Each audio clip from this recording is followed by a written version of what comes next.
सोनिया जी की मुलाकात सुब्रमण्यम स्वामी से कैसे हुई? स्वामी जो थे वो एक सोनिया गांधी से उन्हें कोई विवाद नहीं था, उन्हें अर्जुन सिंह से विवाद था। और स्वामी ने एक किताब लिखी थी कि राजीव गांधी के असैसिनेशन में उनका कुछ और इंटरप्रिटेशन था।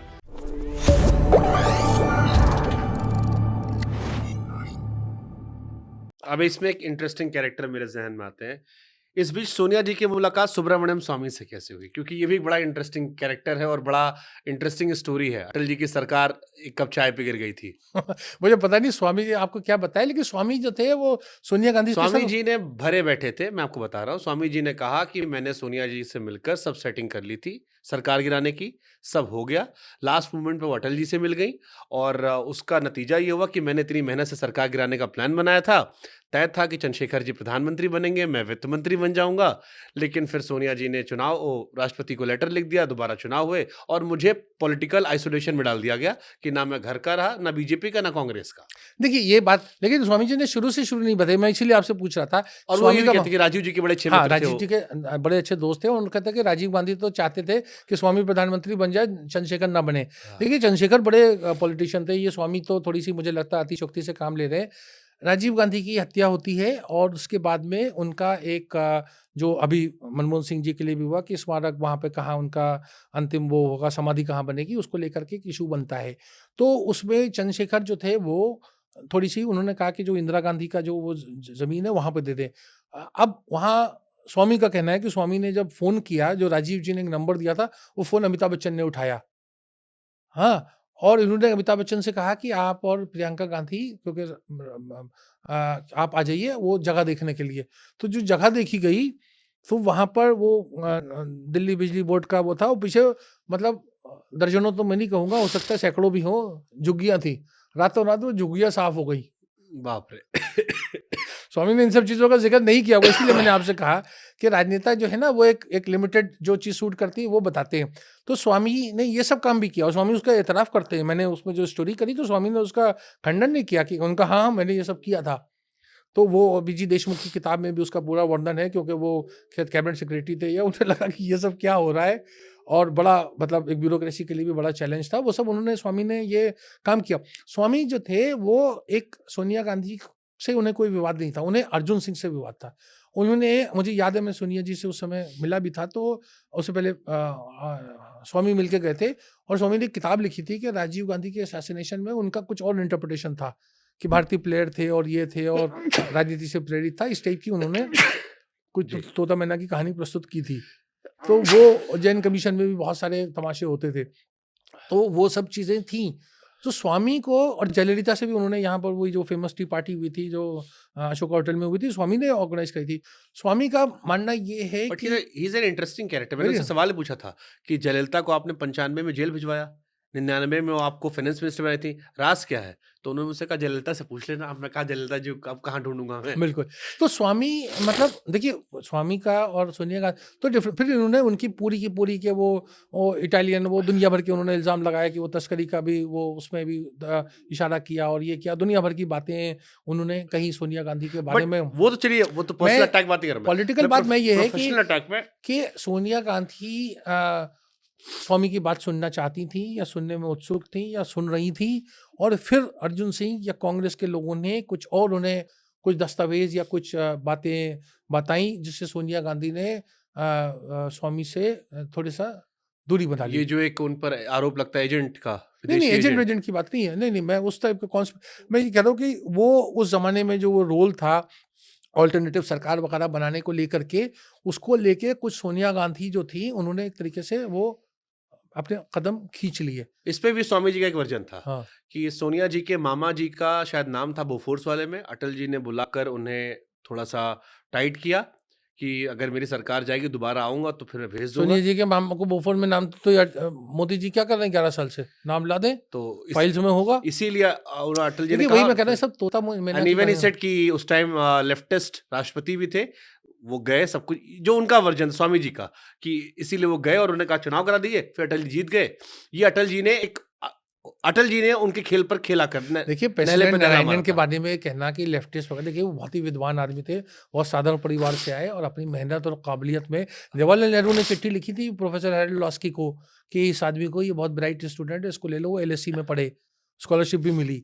वो ऐसे आदमी के बारे में ऐसी बातें कहना मुझे बट लगता है कि विचारधारा तो चलिए अब मतलब इंडियन नहीं, नहीं, तो पॉलिटिक्स में लेफ्टिस्ट होना कोई गुनाह है, कोई नहीं पाप है जो बिल्कुल नहीं, बिल्कुल गुनाह नहीं है। तो मेरा कहने का बट मतलब इंडियन है पॉलिटिक्स में गैर ये ज़िम्मेदाराना दुर्भाग्यपूर्ण भी सर है कि हमारे देश में प्रधानमंत्री, राष्ट्रपति जाति या आपकी विचारधारा तो कई आप ये आज जो ये सारा का सारा ये हुआ है, आप क्योंकि बहुत गहरी नज़र रखते हैं कि ये समर्थन वो शंकरदयाल शर्मा ने क्या किया था 1996 में? अटल जी को बुला करके ओथ दिला दी और उसके बाद अटल जी अपना बहुमत साबित नहीं कर पाए। हाँ, जब नारायण राष्ट्रपति बनते हैं तो वो कहते हैं नहीं पहले आप समर्थन की चिट्ठी लाइए, मेरा आपको नहीं है, वो वहाँ के ऊपर होगा, आप चिट्ठी तो बताइए कि कौन-कौन से दल आपको तो वो जब से नज़ीर बन गया। नारायणन का सबसे बड़ा कारनामा इस देश के लिए उपलब्धि ये है कि नारायणन ने ये चीज़ करी कि ये जो भी चाहे असेंबली हो, चाहे संसद हो, लोकसभा हो, चिट्ठी दिखाओ। चिट्ठी दिखाओ। पहले आपके पास पर्याप्त ये नहीं हो कि ओथ हो जाए, फिर 14 दिन की सरकार 13 दिन की और फिर चली जाए।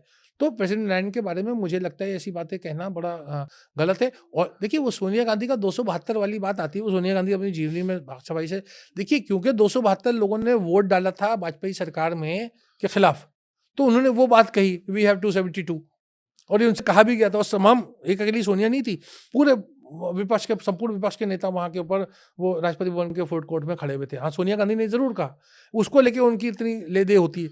उनका कहने का तात्पर्य ये था कि 272 ने जब खिलाफ वोट दिया है, तो 272 पक्ष में देंगे। लेकिन उसके बाद समाजवादी पार्टी और कई राजनीतिक दलों का मुझे लगता है कि हृदय परिवर्तन हुआ। वो बहुत सी हम राजनीति में आजकल देखते हैं, वो का आम हो गया है चीज़ें वो। जी।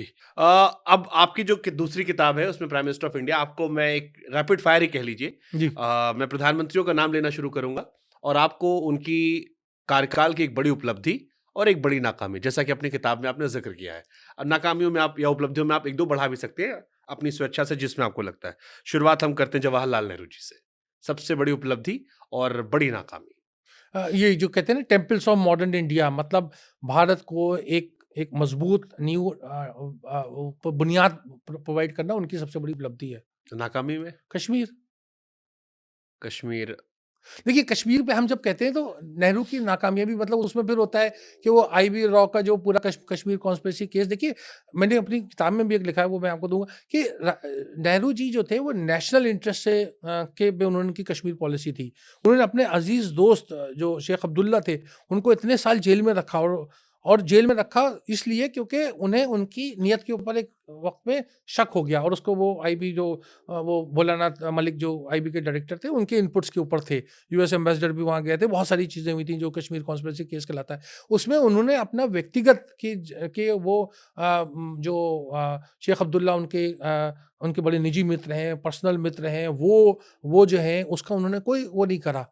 और मैं बताऊँ वो फूट-फूट के रोए जब नेहरू जी की निधन हो गया, शेख अब्दुल्ला उस समय में पाकिस्तान गए हुए थे, भारत सरकार की परमिशन से गए थे, वापस आए और वो बहुत ज़्यादा उस चीज़ को कि नेहरू के निधन से सबसे ज़्यादा जिसके ऊपर मेरे ख़्याल से असर हुआ था वो शेख अब्दुल्ला थे। तो निजी मित्रता दूसरी थी। देखिए तमाम प्रधानमंत्री इससे पहले कि आप और सवाल करें मैं एक बात जी। कहना देखिए तमाम हमारे यहाँ के जो 14 प्रधानमंत्री हुए वो सब हाड़ मास के इंसान थे। उनकी गलतियाँ हुई, उन्होंने बहुत सारी कामयाबियाँ की, लेकिन उनकी नीयत पे शक करना मुझे लगता है बहुत गैर ज़िम्मेदारी और ठीक है, बचकानी बात है। ठीक है। गुलज़ारी लाल नंदा जी को आप फॉर्च्यूनेट मानते हैं, अनफॉर्च्यूनेट मानते हैं? 2-2 बार वो बने, एक्टिंग प्राइम मिनिस्टर बने बट हाँ, उस मामले में वो फॉर्च्यूनेट थे और अनफॉर्च्यूनेट इसलिए कि वो मतलब फुल टाइम प्रधानमंत्री नहीं बना। गुलज़ारी लाल नंदा जो थे वो एक मतलब एक बेहतरीन इंसान थे। मैंने देखा कि एक दिन मैं दिल्ली में ये पहले सुपर बाज़ार होता था ये कनॉट प्लेस में, तो वहाँ पे मुझे अभी भी याद है शायद बस नंबर 520 उसकी लाइन में लगे हुए थे, साकेत में रहते थे। उस ज़माने में साकेत दूर समझा जाता था कनॉट प्लेस से, तो मेरा मेरा मन भर आया।